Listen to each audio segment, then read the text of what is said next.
नहीं है आज कैसर भाई से बात करना। You can call me x, ये किस्मत में लेकिन नहीं है उनसे बात करना। You can call me x.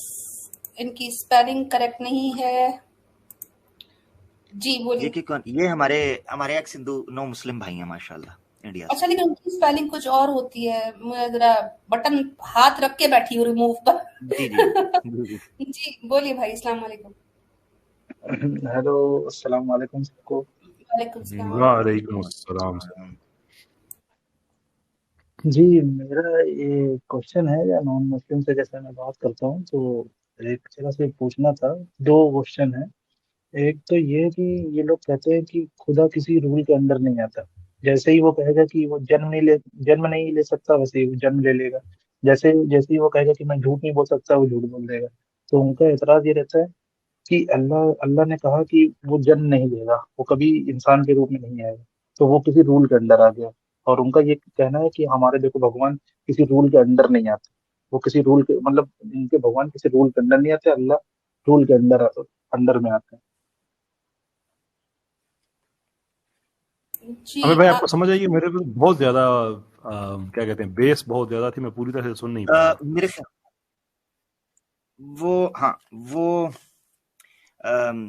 अल्लाह ताला वो दोबारा तकदीर रिपीट के कर दिए। और कादर मुतलक होने पे जो है मुझे समझ आ गई है। कैसर भाई के लिए रिपीट जी कर देता हूँ क्योंकि कैसर भाई का ही मेन वो सवाल आप रखते हैं, कैसर भाई के सामने वो उनको एड्रेस करना चाहेंगे। कैसर भाई वो कह रहे हैं कि हमारा जो भगवान है, यानी हिंदू कहते हैं कि हमारा जो भगवान है वो इंसानी शक्ल के अंदर आ जाता है और वो किसी रूल के अंडर जो है वो नहीं आता, खुल के वो हर चीज कर सकता है। मगर इस्लाम में जो आप कहते हैं कि अल्लाह जो है वो पैदा नहीं हो सकता या आगे किसी को पैदा नहीं कर सकता या वो इंसान की शक्ल में नहीं आ सकता, तो गोया वो अपने आप को किसी रूल के अंडर कर लेता है, बाउंड है यानी लिमिटेड है। तो हमारा जो ईश्वर है, जो हमारा कॉन्सेप्ट है ईश्वर का, वो तो ओपन है, ये वो कह रहे हैं। तो इसको कैसे आप लेंगे? बिल्कुल भाई, यही क्वेश्चन है। लिमिट तो उनका कहना है कि लिमिटेड है और हमारा लिमिटेड नहीं। जी जी बिल्कुल। जब आप कहते हैं ना कि भगवान इंसान बन सकता है, तो आप ये कह रहे हैं कि वो लिमिट हो सकता है।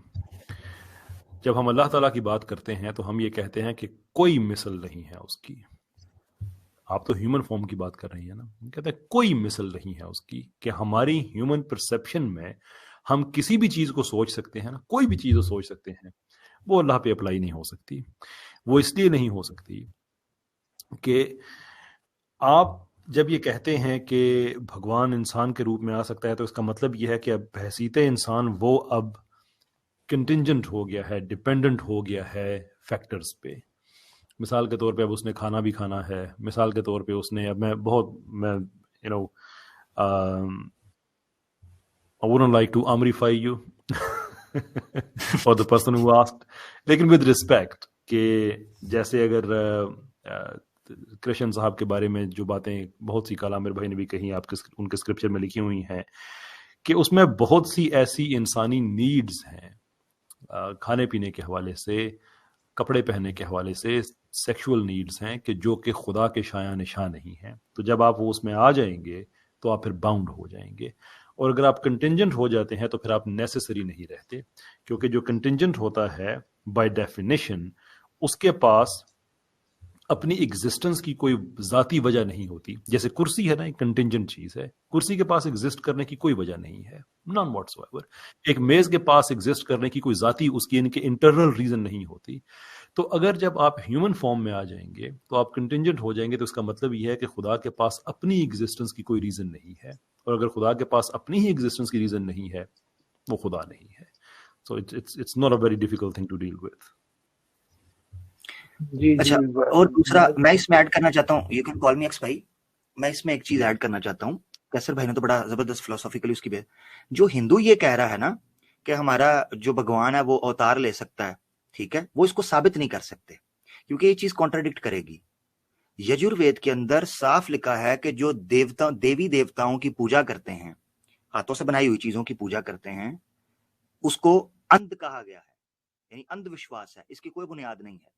और इसी तरीके से आप देखें उपनिषदों के अंदर भी या बाद वाली इवन कई चीजों के अंदर ये कहा गया है, शास्त्रों के अंदर, जिनके मुतद्दिद हवाले हैं। मैं तो कब समझ रहा हूँ कि आपके पास ये चीजें होनी चाहिए क्योंकि आपने इस्लाम कबूल किया है, तो आपको पता होना चाहिए कि हिंदुओं का कॉन्सेप्ट भी करप्ट हुआ है। स्वामी दयानंद सरस्वती साहब जो आर्य समाज के हैं वो मूर्ति पूजा के खिलाफ हैं। स्वामी दयानंद सरस्वती ने अपनी जो ऋग्वेद आदि भूमिका लिखा था उसके अंदर डिटेल में लिखा है कि जो ईश्वर है वो गैर मुजस्सम है।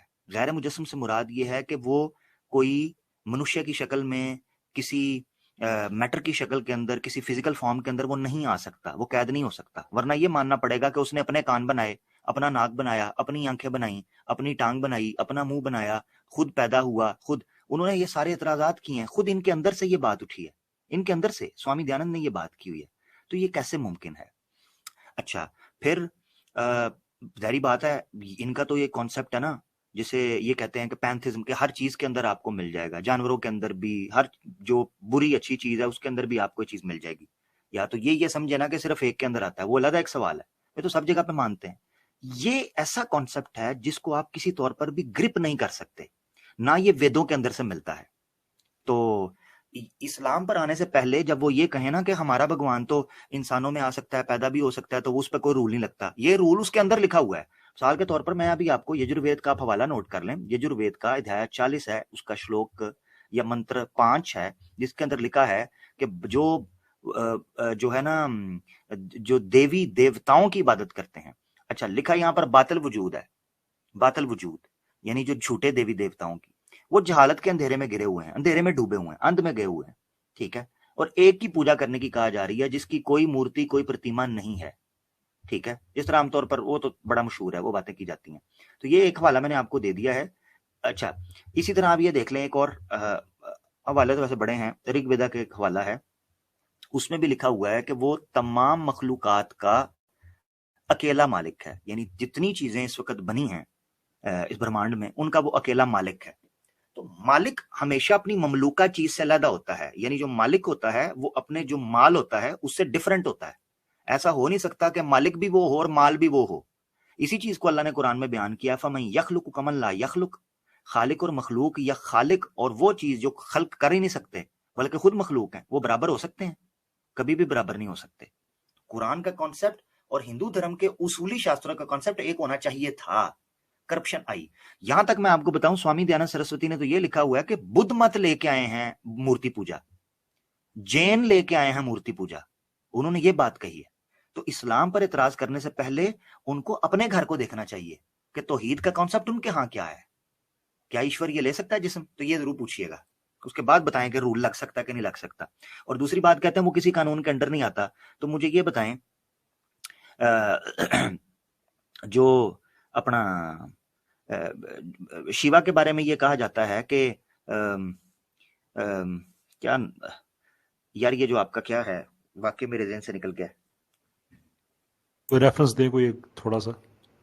हाथी, यार वो बच्चा, मुंडी, वो है क्या चीज? आपको क्लू दे रही हूँ, हाथी, बच्चा, सर नहीं, से जुदा।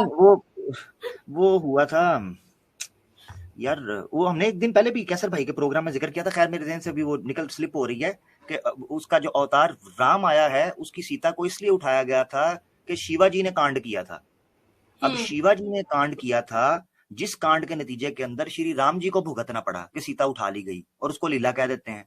अब मुझे बताएं, अच्छा फिर ये आप इनसे पूछें, कहते हैं किसी रूल के अंडर नहीं आता, तो मुझे ये बताएं, शिव जी तो भगवान है ना, वो तो किसी रूल के अंडर नहीं आते थे ना, तो मुझे बताएं हाथी का क्यों लगाया? वो रूल के अंडर आते हैं। इनसे पूछा गया, खुद हिंदू आके कहते हैं जी उस त्रिशूल से जो चीज कटती है वो दोबारा लग नहीं सकती, तो वो तो रूल के अंडर आ गया। इनके भगवान जगह जगह रूल के अंडर आते हैं, जगह जगह रूल के अंडर आते हैं। तो ये पॉइंट भी उनके सामने रखे हैं जहां बेबसी नजर आती है। जी जी जी, जो मेरा एक पॉइंट था कि भाई अगर वो खुदा, आप कहते हैं कि झूठ नहीं बोलता, फिर भी झूठ भी बोल सकता है, तो मेरा ये कहना था कि अगर उस खुदा ने किताबों में कहा है कि आपको ऐसे जन्नत मिलेगी, तो कल को तो वो पलट जाएगा, उसकी बात की तो कोई क्रेडिबिलिटी ही नहीं है। ठीक है, चलिए, जबरदस्त बहुत जबरदस्त पॉइंट दिया आपने। और जी एक और क्वेश्चन है मेरा। नहीं भाई, बाकी कॉलर्स, आप तो माशाल्लाह आमिर भाई के स्टेज पे बाकायदा मौजूद होते हैं। आप you can call me X भाई, आप आ जाइएगा, उधर बात करना चाहते हैं, कोई बात नहीं। अभी असल में सब दूसरों को लेते हैं, ओपन सेशन चल रहा है उस तरह। ठीक है, ओके भाई, बहुत शुक्रिया, थैंक यू, अल्लाह हाफिज़। अल्लाह हाफिज़।